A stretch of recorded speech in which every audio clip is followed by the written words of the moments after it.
সম্মানিত প্রতিনিধিবৃন্দ, ভদ্র মহিলা ও ভদ্র মহোদয়গণ,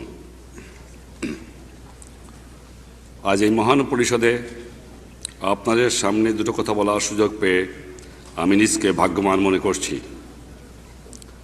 মানব জাতির এই পার্লামেন্টে বাংলাদেশের ৬৭ কোটি মানুষ প্রতিনিধিত্ব লাভ করায় আপনাদের মধ্যে যে গভীর সন্তোষের ভাব আমি লক্ষ্য করেছি, আমিও তার অংশীদার।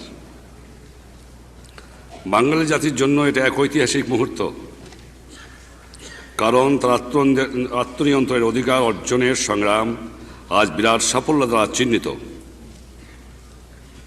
একটি স্বাধীন দেশের স্বাধীন নাগরিক হিসাবে মুক্ত সম্মানজনক জীবনযাপনের অধিকার অর্জনের জন্য বাঙালি জাতি বহু শতাব্দী ধরে সংগ্রাম চালিয়ে এসেছে।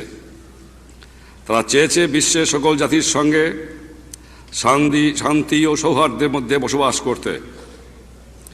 জাতিসংঘ সনদে যে মহান আদর্শের কথা বলা হয়েছে তা আমাদের জনগণের আদর্শ, এবং এই আদর্শের জন্য তারা চরম ত্যাগ স্বীকার করেছেন।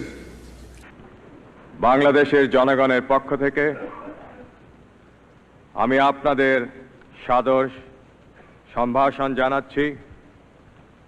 জাতিসংঘ সাধারণ পরিষদের এই একাদশ বিশেষ অধিবেশন বাংলাদেশের দৃষ্টিতে যে কতটা গুরুত্বপূর্ণ, আজ এখানে আমার উপস্থিতি তারই সাক্ষ্য দিচ্ছে।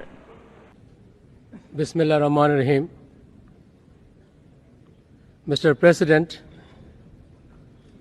warm felicitations are due to you on your well-deserved election.